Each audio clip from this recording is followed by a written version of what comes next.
11 plus today. So I think we should be going live in just a second. And cool, great. I think we're live on Facebook too. Hi JL as well. Welcome to Atom Learning and 11 Plus's collaboration.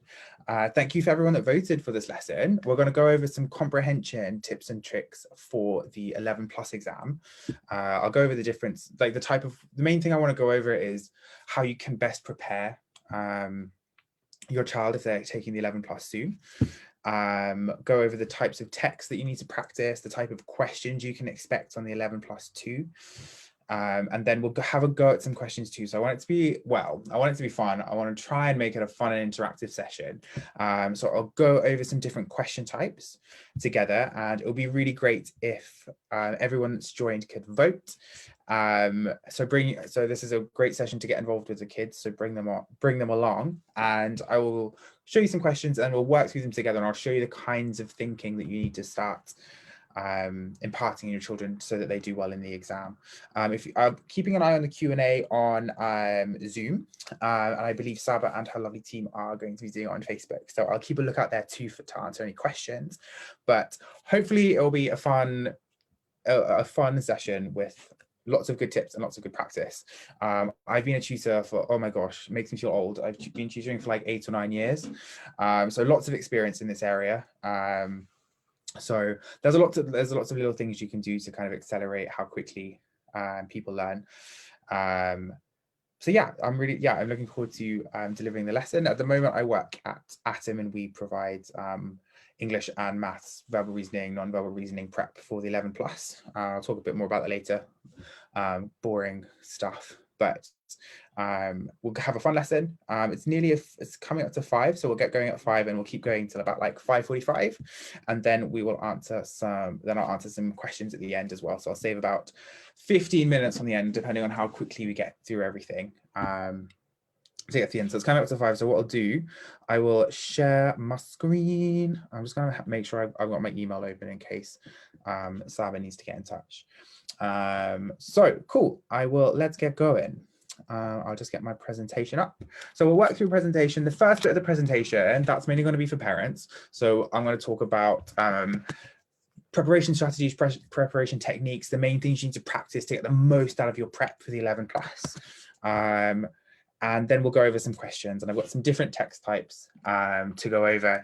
And for each text type, there's specific types of questions they ask in the 11 plus, right? Like most children are familiar with comprehension, right? Because you do it in English. They'll do it in English, and it's on the national curriculum. So they'll be familiar with like reading a text and answering it, but there are some special techniques that there are some specific question types that you need to be familiar with for the 11 plus, which is what I will be going over today.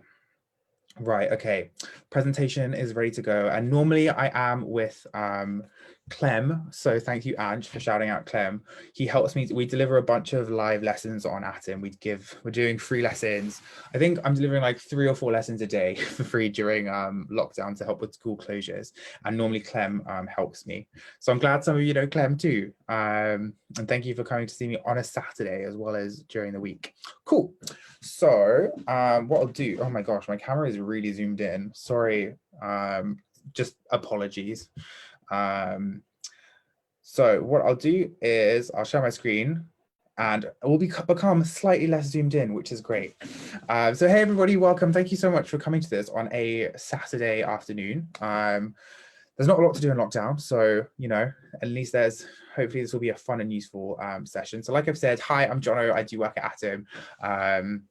Before working at Atom, I worked at Seneca, which was a high school education platform, and then before that I was a professional tutor for a few years.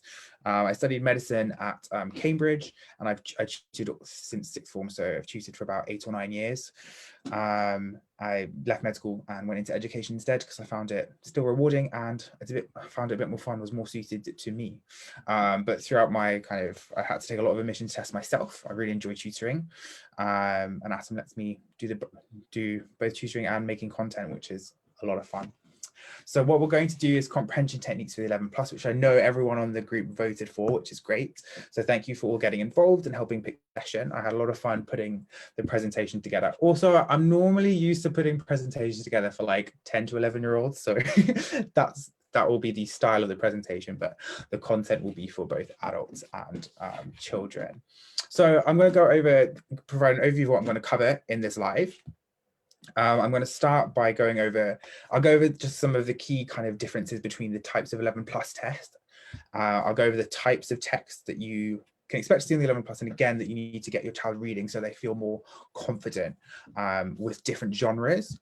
I'll then go over the types of questions. There's a certain type of thinking that's required for the different question types. Some are just like, oh my gosh, I need to learn a bunch of vocabulary, so keeping a vocab journal is really important for that. But others are like inference and deduction questions, and they're subtly different, but still it's important to know the difference between the two. And there's also some more like genre-specific questions, which we'll go over too. Then once we've done that, we'll go over I'll talk over some exam techniques too. And we'll do some practice questions together. So make sure your kids are around and they're ready to have a go and have a vote.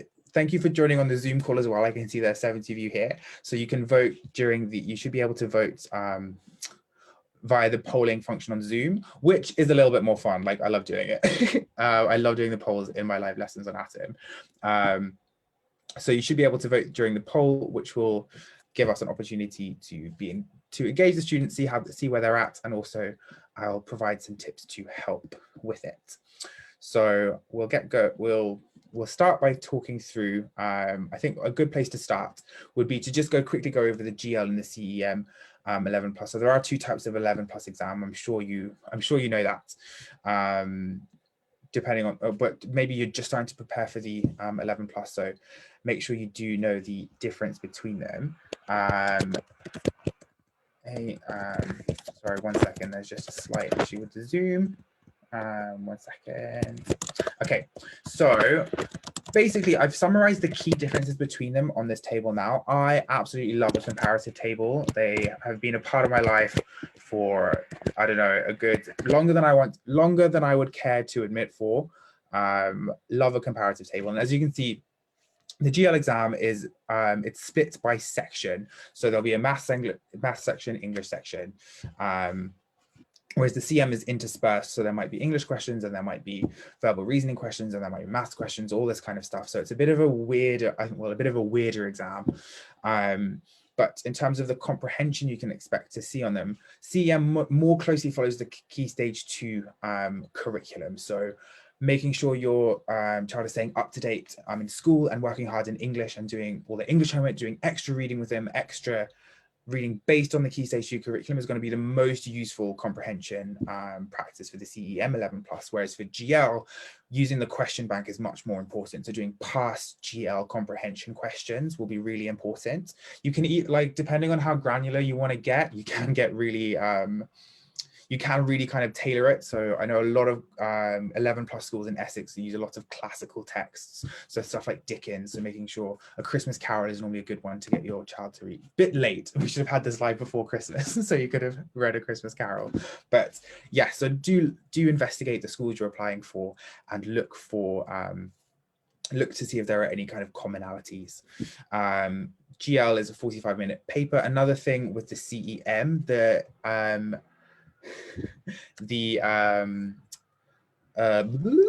vocabulary is a lot more demanding on the CEM. So even though it follows the Key Stage 2 curriculum, which will be a good strong point because your child will be covering a lot of the specific skills in school, there is a more demanding vocabulary associated with it.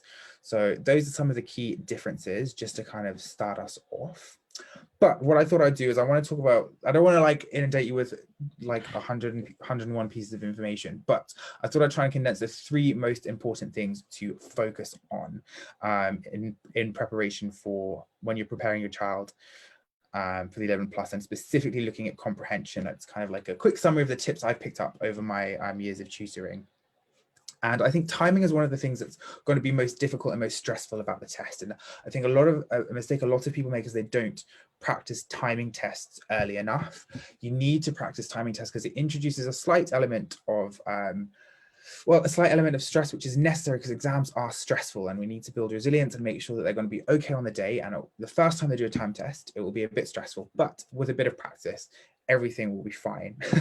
But practicing timing tests is so important, just to make sure that not only can they answer the questions correctly, but they can do it within the time, do it within a time period, and also do it within a slightly stressful environment.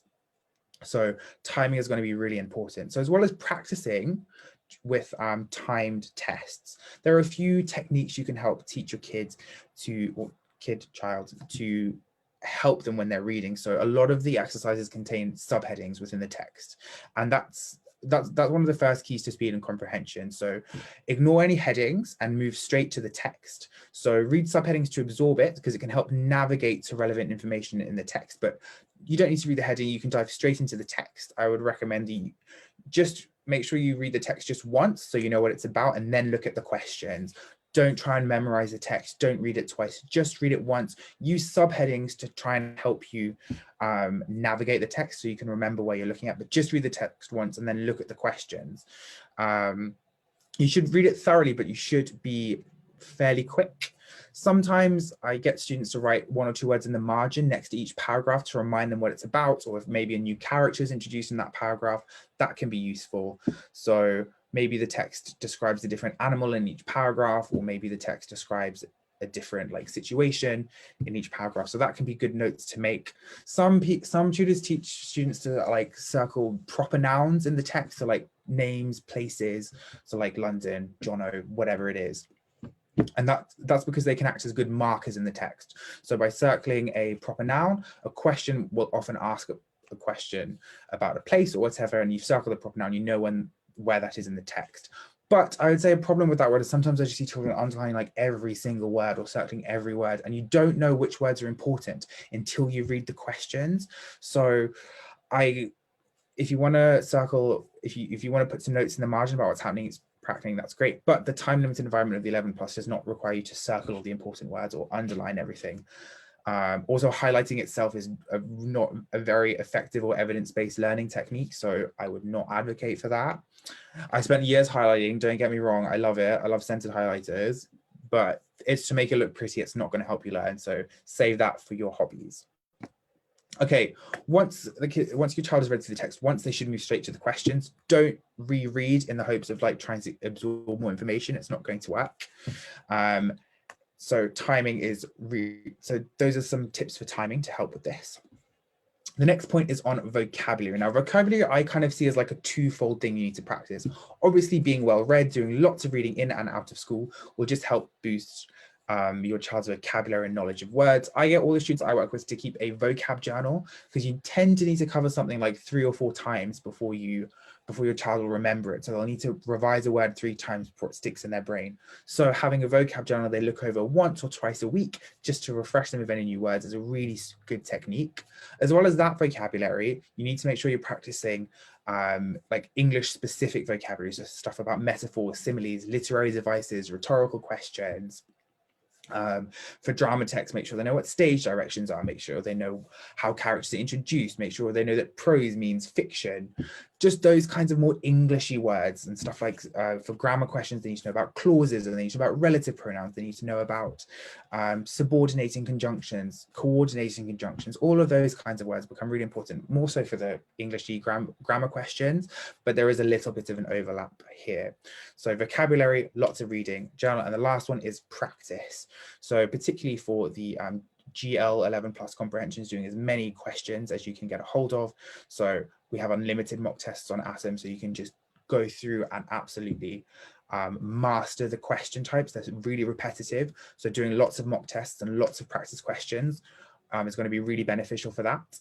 Otherwise, doing Key Stage 2 national curriculum practice, all of Atom content is National Curriculum Aligned 2, so it works for the CEM2 because the CEM 11 plus is based on Key Stage 2 national curriculum. So again, lots and lots of practice, printout tests, online tests, just as much as you can do, and starting early is better. A little bit of practice every day rather than a bunch at the end is the most useful. So that is the So those are some 3 key tips to focus on. Okay, so I've done my talk. That was the big bit of the talking over. So those are some key comprehension techniques for the 11 plus. Now we're going to go over into the types of text you can expect to see, and then we're going to go over the types of questions you can expect to see as well. So generally I'll just show them all on the screen now. There's 4 key types of text. You've got poems, so poems, sonnets. You know what a poem is. I'll try and make one up, but I don't think it'll be very good. I don't think anyone wants that. Persuasive text, so persuasive writing, so maybe some newspaper articles are good things to get children to read. Persuasive text, just reading how a product is described or how a toy is described on the box. Toy might be a bit young, but you know what I mean, just like some kind of persuasive text that's trying to argue a case or something like that. Fiction text, so prose, again, depending, it varies a lot, but a lot of the text, some of the texts are written specifically for the 11 plus paper, so it'll be a short story written for that paper that they won't have come across before. Sometimes the text can be from like the 1800s or 1900s or whatever. So fiction is a good one. And then drama texts too are the other texts that come up as well. So it might be an excerpt from a play, or it might just be an extended piece of dialogue. So those are the types of text. Varying up the type of text that your children practice and work with is really important, so they're not caught off guard. If they've just been practicing fiction and then they get a persuasive text, it's a very different skill set. There are different types of questions that are asked, which is a brilliant segue, if I do say so myself, into the types of questions you can expect. Okay, so the first types of questions are inference and deduction questions. Now these are really, they're similar, but there's a really subtle but important difference. So inference questions, they're a bit like, they are similar to deduction questions, which we'll go into next, but there's no literal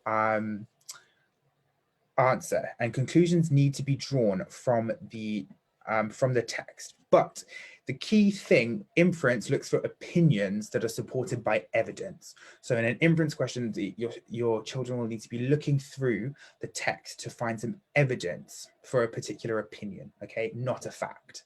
Which, again, if we compare that to deduction questions, they require pupils to work out answers using clues in the text. So deduction is the art of coming to a conclusion through logical reasoning. So they need to piece clues together to find the most logical arguments. But logical answer and argument, it's about fact, whereas inference is more about, inference looks more for opinions.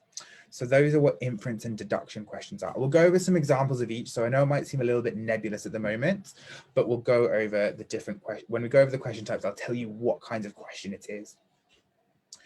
Literary devices, so that's what I was talking about earlier. So make sure your child knows what similes are, metaphors, personification, rhetorical questions, all the key literary devices that are covered on the Key Stage 2 curriculum, they need to be familiar with. And I tend to find students are more comfortable with literary device questions because they're quite common on the curriculum. They tend to struggle more with inference and deduction questions. And if that's the case, I would set them some custom work on inference and deduction, or to make sure that they really kind of hone in on that skill. So vocabulary and summary questions is next, which is all about, so this is where the vocabulary comes in. It could be asking a child to define a word in the text. It could be asking them to find a synonym for a word given in the question, or find an antonym for a word that's given in the question, like which word in paragraph 2 means the same as happy, something like that. Summary questions. A summary question will be like, what is the main point, or what is the main idea of this passage or this paragraph? So your children need to be confident in summarizing paragraphs too, and that's something you can practice with them. It's quite fun. So, oh, you read the side of the cereal box, what did it say? And also you're practicing reading your persuasive texts too. So that's just a bit of practice that you can get in every day. And then finally, we have genre-specific questions. So this is why it's important to read all different types of texts, because some of the questions will be particularly pertinent to a particular genre. So you might get questions about stage directions in a drama question. In a poetry question, it might be questions about rhyme, about lines running on from each other, about the way that it's formatted.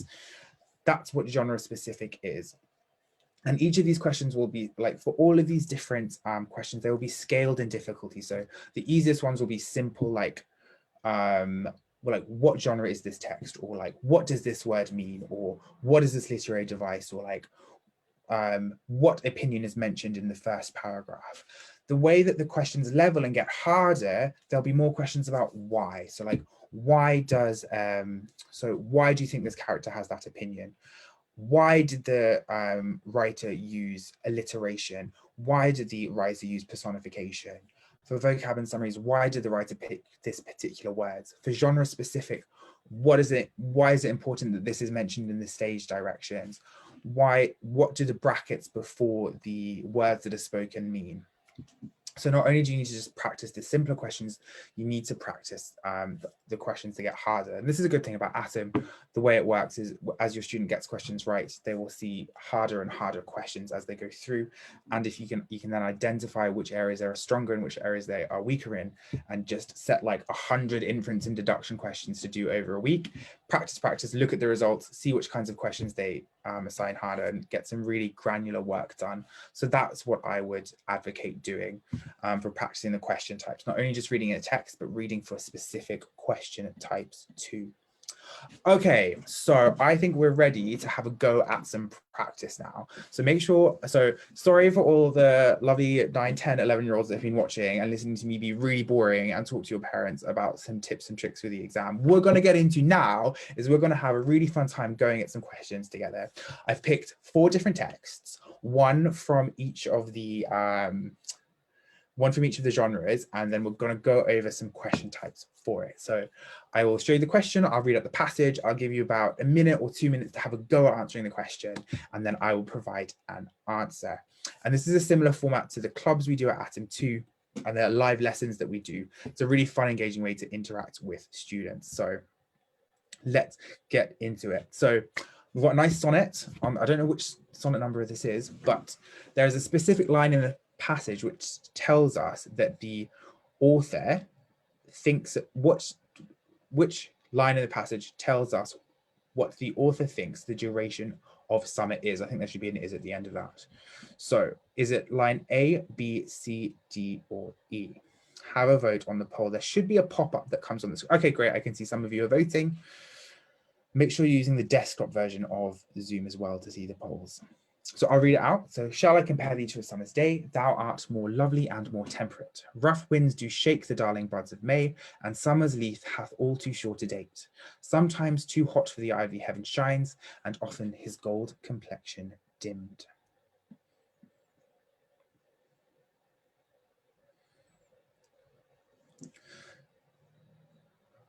So while people are having a go at answering that question, I'll just answer a few questions from the Q&A. Genre, it just means type. So a genre is a type of text, or a type of like is it a story? Is it a poem? Is it a persuasive piece of text? Genre just means type. An allegory is like an extended metaphor. So for example, maybe you are describing like it's like a different time. Imagine like the streets are really busy and you might describe the city as a jungle, and you describe the people in the streets as animals, and the tall buildings would be huge trees and all this kind of thing. So you're using the same metaphor again and again and again. So the metaphor is describing something as being a jungle, but you're doing it for everything in the text. So it's like an extended metaphor. Often in like a longer piece of text, there might be an allegory that occurs at the beginning and then is revisited at the end of the book. Symbolism. So symbolism is what, like, I guess it's like, just when you try, a writer will use symbolism to kind of like represent ideas or qualities with a particular symbol. So they might, but there's an example coming up later from A Doll's House where Nora always eats macaroons, and they become a symbol. Well, you could argue they become a symbol for her oppression, or a symbol of her nature, or something about her character or whatever. So it's when there's a symbol or a idea or quality in the text that is used to symbolize something else. So it's using symbolic images to express ideas or emotions and those kinds of things. Great questions.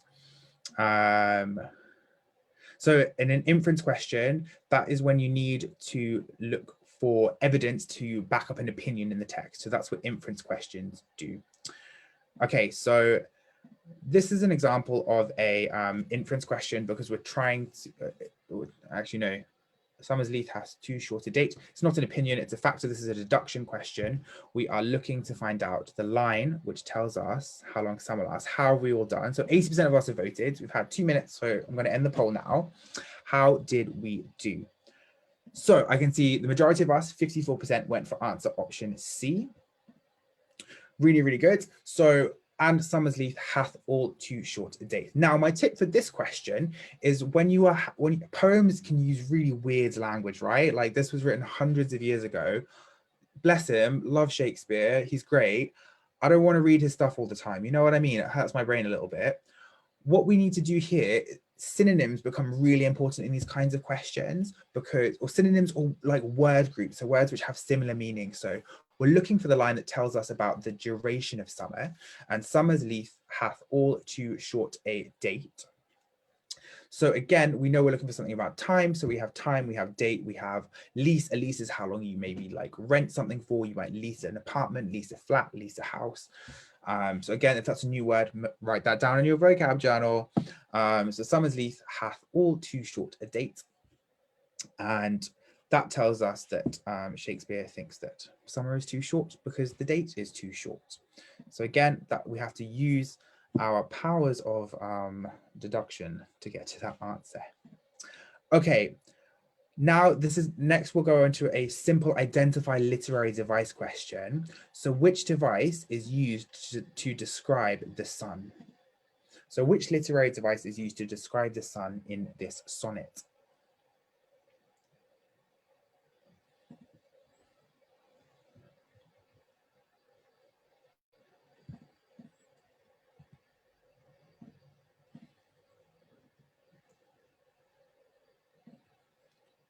I'll give you a minute to have a go and have a vote, and then I'll start talking through what the different literary devices are to help you.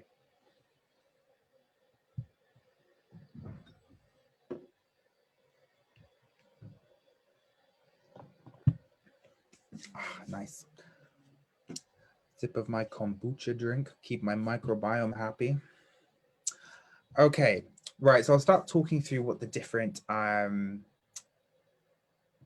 devices are. So a metaphor, does anyone know what a metaphor is? Feel free to write in the Q&A if you know what a metaphor is. And I can see if anyone gets it right. Does anyone know what a metaphor is or how we use metaphors?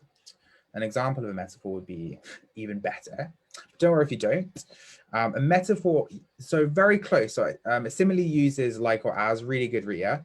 A metaphor is a bit like a simile, but it doesn't use like or as. So you'll just describe something being something else.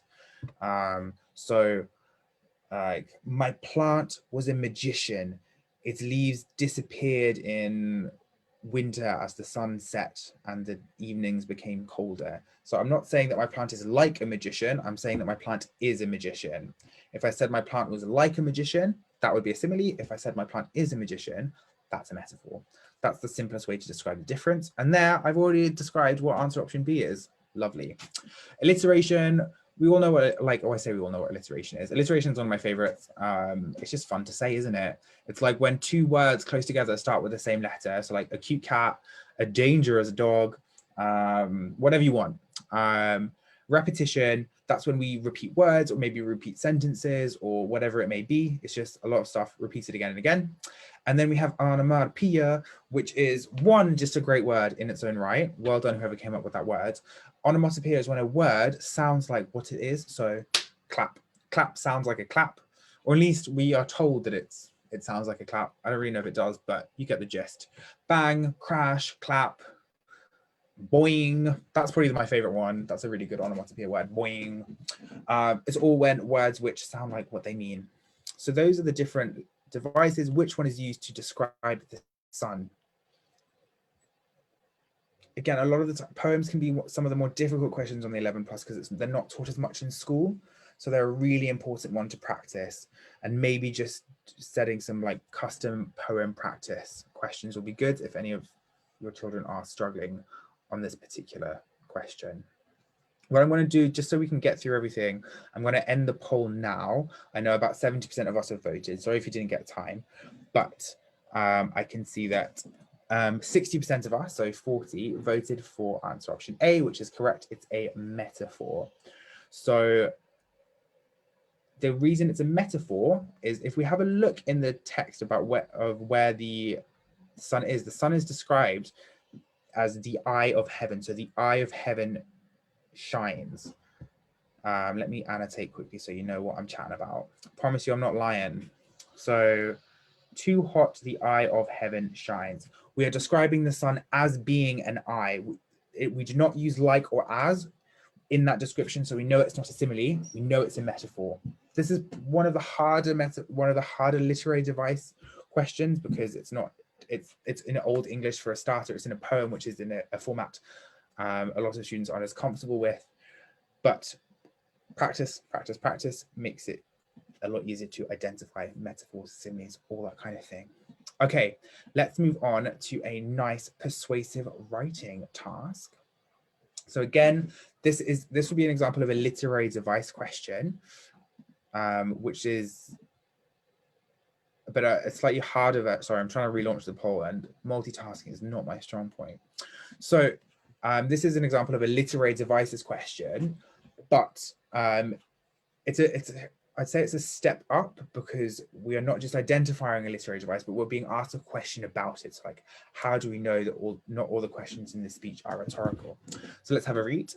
How many of the people in the audience have a pet? Okay, so most of us here share our lives with an animal or are close to someone who does. And when you look at your pet, what do you see? Do you see a valued presence in your life? Or do you see a disposable, dispensable, dismissible creature, a creature with no relevance beyond their use to you? Wow. What a text for a Saturday at 5 p.m. Am I right? So what we're doing in this question is we need to work out how we know not all of the questions are rhetorical. So the first step, if you have no idea how to answer this question, the first thing you need to think is, okay, what is a rhetorical question? Now, if you don't know what a rhetorical question is, I'll give you a hand because I can see we're struggling a bit on the poll here. A rhetorical question is a question that is not meant to be answered. So for example, maybe you are going, I'll give you a good example. So like on Friday, I went for a walk before work, which I thought was really good of me because I was like, cool, getting out the house, getting my vitamin D, it's locked down, it's good to go outside and kind of remind yourself there's still a world out there because we've all been in our houses for so long.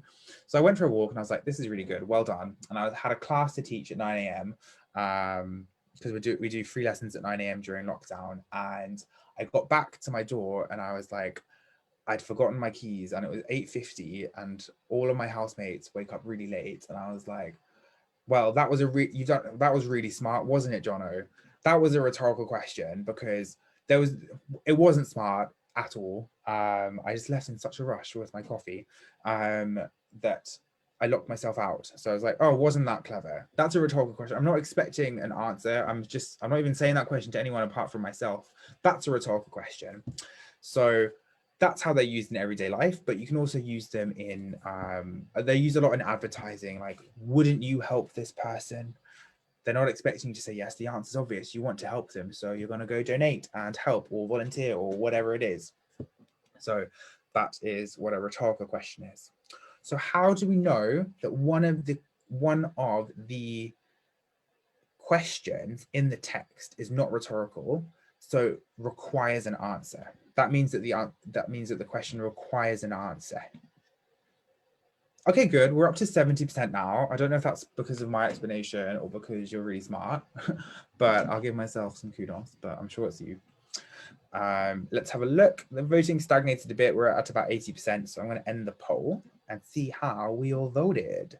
So the majority of us went for answer option C. Okay, interesting. Very interesting.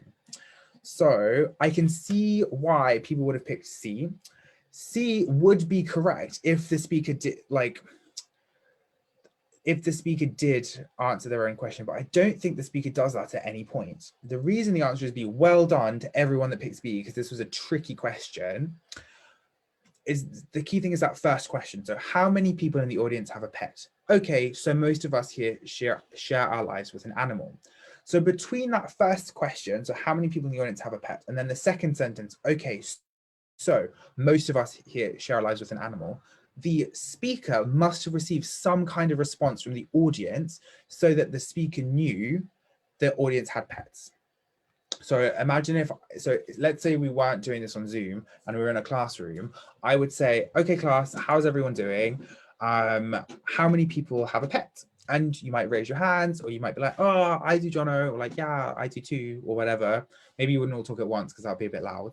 But I would know that just from seeing who put their hands up, who had a pet. That's exactly what's happened here. So the speaker has asked how many people have a pet, and then the speaker will see a sea of hands in the audience because we love domesticated animals, and we get an answer to that question. Because there is an answer to that question, it can't be rhetorical. An example of how we could start this speech with a rhetorical question would be like, don't we all love animals? Or like, don't we all love our pets? Aren't our pets the most important things in our lives? That would be a rhetorical question. And even if I'd say the speaker answering the question themselves, I'm not convinced that necessarily means a question is not rhetorical. So if it said, aren't pets the most important part of our lives? They really are. That sounds a bit like the speaker's answering their own question, but that first question is still rhetorical because we're not expecting an answer from the audience. Okay, so I think a bit of practice on persuasive writing would be beneficial for the students here, because I think only maybe 10% of us got that question right. So rhetorical questions, really important to practice. Now, let's have a go at this is another literary device question. What I want to know is, other than a rhetorical question, what is the highlighted line an example of? So this is identifying literary techniques.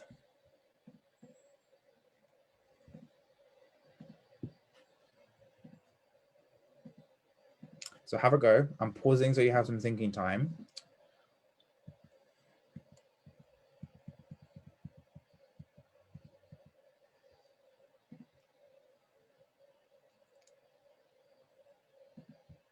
I can see we're struggling a bit.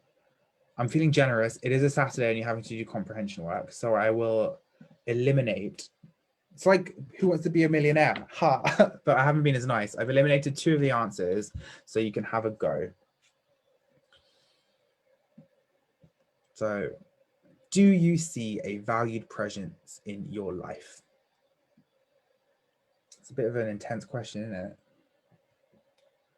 Oh, sorry.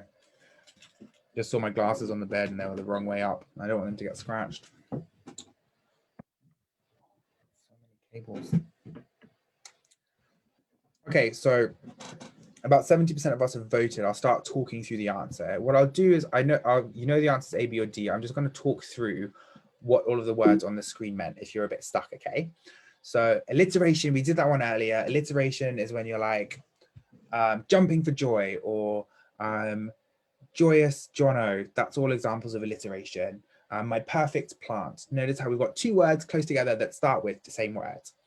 Next, rule of 3. This is like rule of 3, like when a author or narrator uses 3 adjectives to describe something, it's like really impactful and really important. So there's actually an example of this in the text. So here we see that, do you see a disposable, dispensable, dismissible creature? That's the use of 3 really like emotive adjectives, and using that 3 adjectives to describe one thing just is very impactful and has a dramatic effect on the reader. So that's what rule of 3 is. Statistics, those are like super easy to spot. That's just like, did you know 50% of people have a pet? That's what statistics often are used to make an argument more convincing. My advice to you, not all statistics are equal, okay? Just because there's a statistic used doesn't mean it's actually that useful. It just makes you feel good when you're reading it. But statistics are good, but the right kind. I'll get off my pedestal now. D, emotive language. So emotive language is when you're really trying to like appeal to the audience's heartstrings, like this beautiful puppy, this my adorable little sister, I'm trying to think, I'm like, I need to have more interesting things around me for inspiration. All I've got is like a plant, a mirror, and like my bin.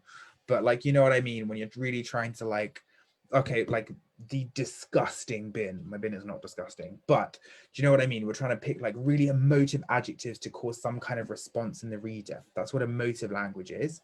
Flattery, probably my favorite one out of all the options on the screen. Flattery is when you're trying to like butter someone up. So it's like, oh my gosh, I love your skirt. Where did you get it? It looks so vintage. It's really great. We want to be my friends. Actually, would you mind helping me with my calculus homework? That's flattery. So flattery is when you're really trying to like, maybe if I was delivering this speech, how many people in this beautifully dressed audience have a pet? I'd be flattering the audience. I'd be telling them, oh, you all look really nice and like beautifully dressed. That's what flattery is. It's always nice to give and get a compliment. Okay, let's go back to the poll, see how we voted. Really good job on this question, everyone. The majority of us got the right answer, which is D. Well done. Emotive language. So do you see a valued presence in your life? We're really kind of going in on that one and trying to like, you know, create a emotive, I don't know, it's emotive language. Do you see a valued presence in your life? We are trying to really like tug on the heartstrings of the audience, make them think of their pet. Are they valued? Do we love them? Whereas like, if it wasn't emotive, it was just like, do you see something in your life? Do you see something, not that emotive, valued presence? I'm going to start crying soon. So emotional. So that's what emotive language is. Right. Okay. Let's move on to a nice bit of fiction, some prose, if you will. And we are going to be talking. This is an example of a vocabulary and summaries question. So they were evidently talking to me. For every now and then, they looked at me pityingly. I could hear a lot of words, often repeated, queer words, for there were many nationalities in the crowd. So I quietly got out my polyglot dictionary from my bag and looked them out. So based on the passage, what do we think polyglot means? What is a polyglot? So this is the kind of question where you have to read for context. This probably is a word you've not come across before. So you need to be able to work it out based on the text.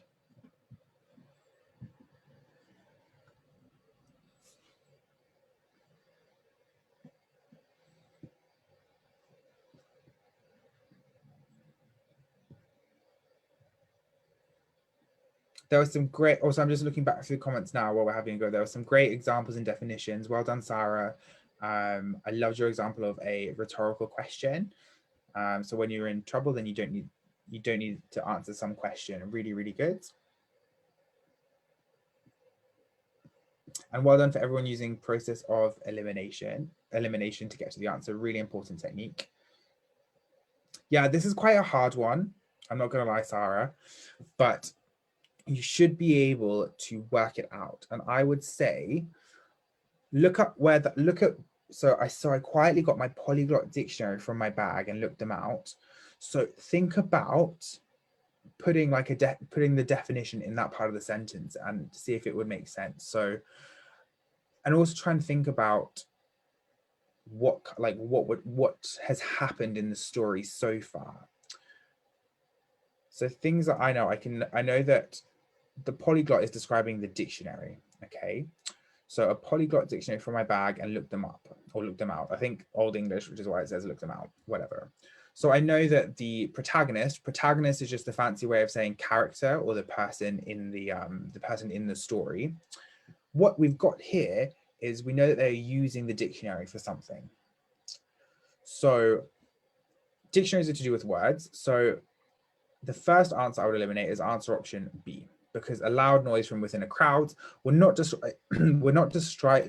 the crowd at this point. We're describing the dictionary. We're looking at words and word meanings. That's not really going to do anything with a loud noise. Next, I would say that, okay, so I know that. So the polyglot dictionary was taken out of the bag. We don't know how big this bag is or how small this bag is. This bag could be like massive. It could be like a suitcase, and this dictionary could take up the whole suitcase. Do you know what I mean? There's no indication to tell us how big this dictionary is, right? We don't know if it's a big bag. We don't know if it's a little bag. We don't know if it's like a nice little, like, I don't know, maybe like a side bag, maybe it's a tote bag, maybe it's just like a fanny pack. We don't know. We don't know what kind of bag it is. So I don't I don't like D as an answer. I don't know, there's no indication that the dictionary is big or small or anything about the size of the dictionary. So I would get rid of D, okay? Now I'm between A and C, and I think this is probably the hardest bit of the question, right? Because like we can probably infer it's a language dictionary because the person the character can't understand what's being said about them, okay? Now we know this is where synonyms become really important. So there were many nationalities in the crowd. So many nationalities, that mean many is like 3, 4, 5, 6, okay? So do we think there are only 2 languages in the crowd, or do we think there is more than one? Do we think there is many or a lot of languages in the crowd that need to be looked up with the dictionary? Okay, 93% of us have voted. Well done, everyone. Thank you for voting. Makes me feel nice. Let's have a look. And really, really good. 64% of us went for answer option A. No, none of us went for B. Well done. But A is definitely the best answer here because A is, well, there are many nationalities in the crowd. So there's going to be a lot of languages spoken. So do you see how just like getting really clued up on synonyms is really important because many and a lot helps us pick the best answer, okay? So let's get rid of the annotation, clear all my drawings. Okay, so that's what polyglot means. If we want to go into the etymology of the word, poly means many. So like, I'm trying to think of an example, like polyphonic means lots of different sounds. And then glot comes from glottis, which means tongue. It's really great to put all my anatomy knowledge to use. This is exactly what I had in mind. So that's what polyglot means. Okay, so what unusual form do you think this fictional story takes? So I'm going to stop sharing, share the results. Oh no, I'm going to relaunch the poll. So again, this is an example of a genre question that I mentioned earlier, or like we need to identify what type of story this is. How is the story being written? Is it instruction, song, poem, diary, or story told out loud? So this would be one of those genre-specific questions.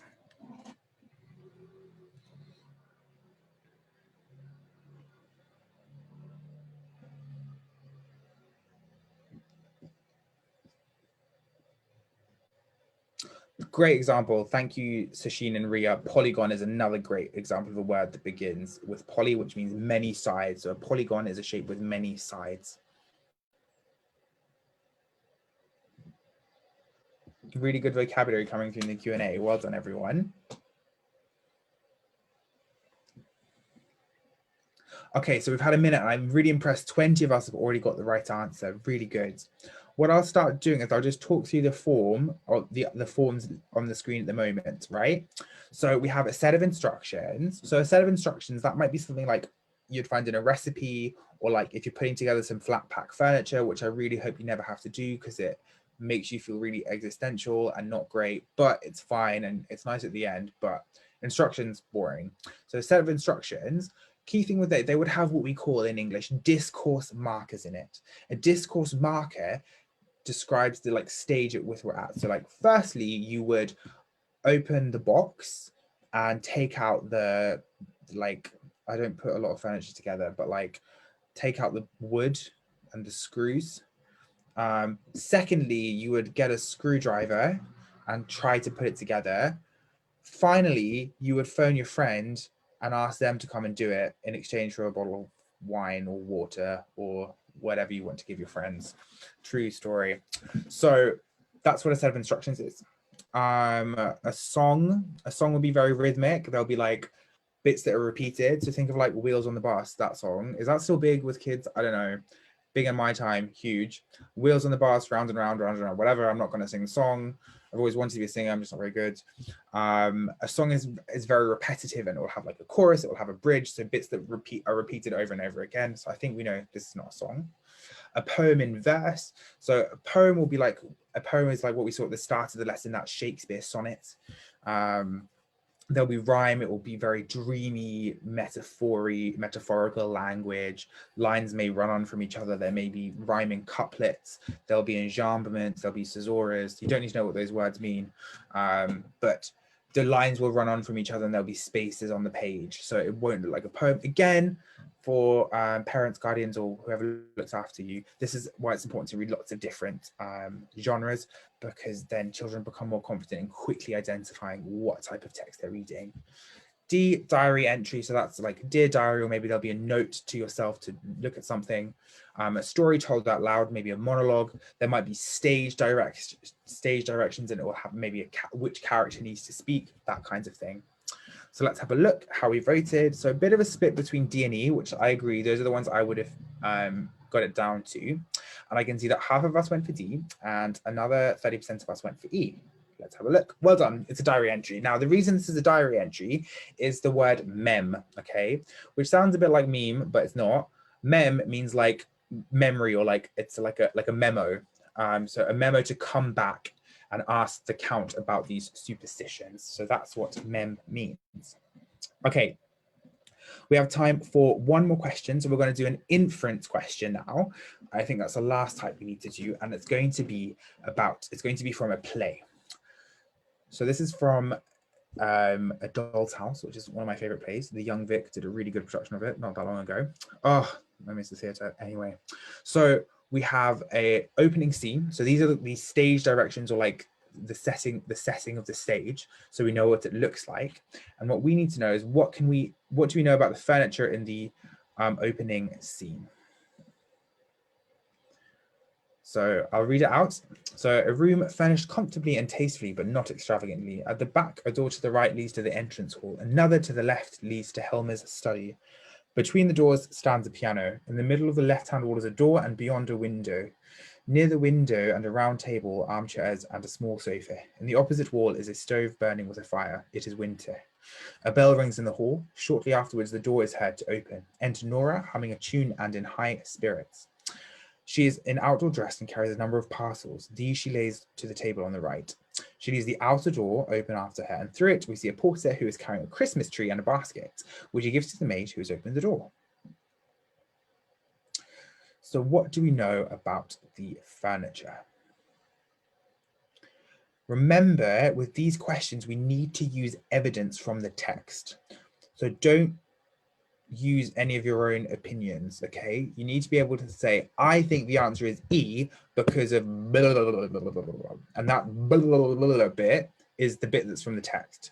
So I think that, so I'm trying to think of a different example so I don't give the answer away. So in one of the earlier questions, we would say, I know that the first question is not rhetorical because the speaker says, okay, I see a few of you have pets. This means that the audience responded to the question, right? So we know that it is not a rhetorical question because it got an answer, right? We need to use that same approach here. So we need to say that I know the furniture in the opening scene looks like blah, blah, blah, blah, because in line whatever it says blah, blah, blah, blah. Okay, B, you can be a bit more eloquent than me if you want, but have a little go.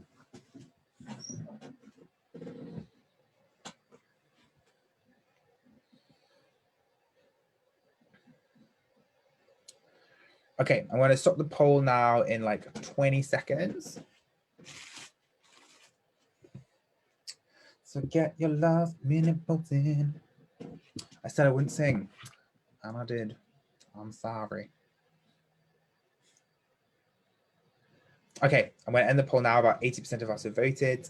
And we can see that, again, a bit of a split in answers, but the majority of us, 44%, went for answer option E. A lot of us went for A. Now, this is I'm glad we did this example. The answer is E, so well done to the 30 or so of us that got that answer correct.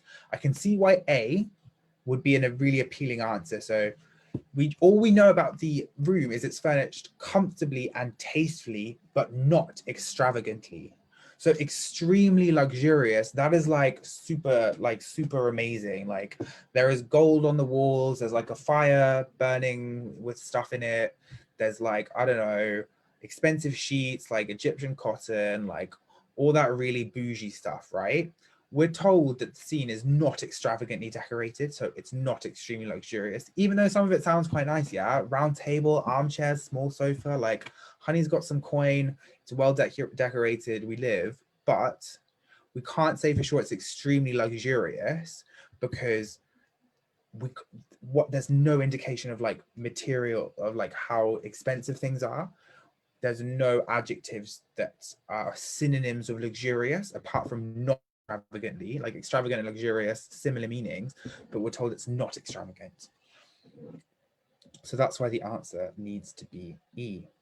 Okay, so what I'll do is I will quickly, I'll recap the session in just a second, but I'll talk about some other things you can do to help practice, specifically with Atom. So this, for the rest of lockdown, we're doing free Atom clubs. We do an English club twice a week. We do, sorry, someone scan my QR code, great.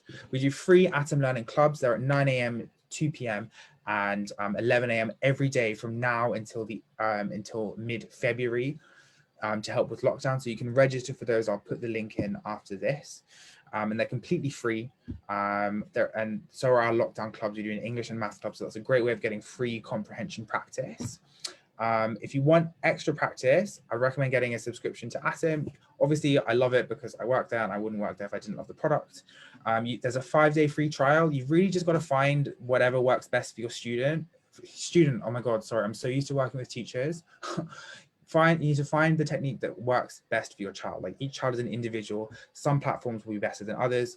I would recommend just having a go at the 5-day free trial. And if you like it, we have do a 1-day free trial and we have a 20% discount. I'll share this code afterwards, which will give you 20% off any package that you buy. They start at only £20 a month and work their way up.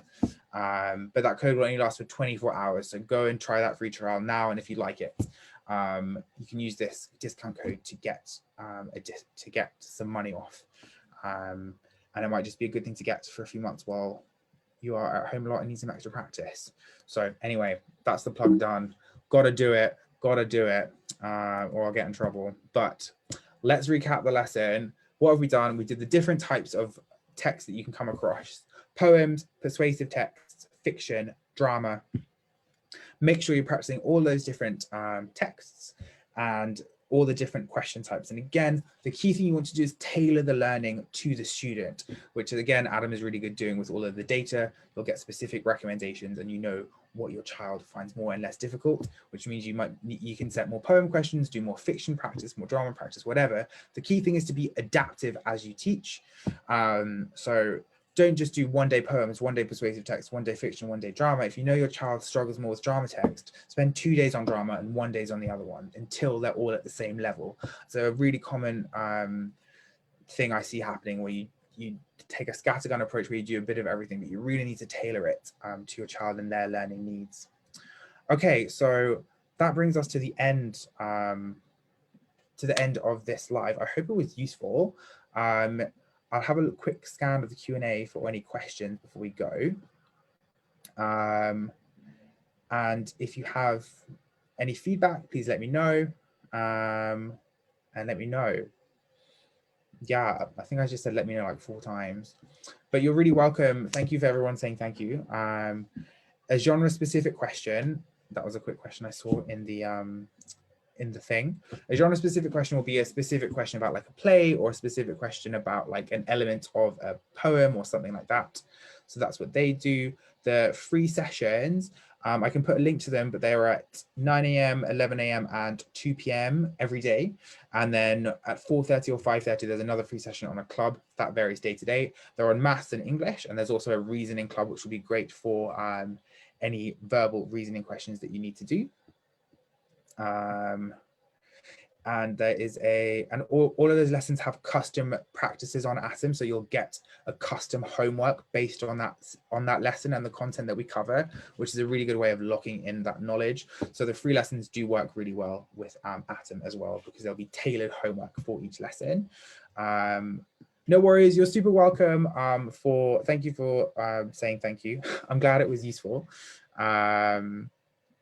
For the last example, why wasn't the answer it is winter? Oh, okay, fair point. The reason that it's cold and wintry, we're asking about the furniture. Even though it's winter, the furniture can't be cold and wintry. Like we're asking about the furniture rather than the what's it called? Oh, rather than like the settings. We're not asking about what the weather's like outside. Cold and wintry doesn't matter. We only care about the furniture. All we know about the furniture is there's a round table and a window. Okay. Thank you for all of the questions. I'll stop talking now because I just like talking a lot. You're really welcome. No worries, Symbol. Have a lovely evening, everyone. Enjoy the rest of your weekend, and hopefully see some of you in the live lessons next week. They're really fun and really interactive, if I do say so myself. Okay, have a lovely weekend, and thank you for coming. Bye.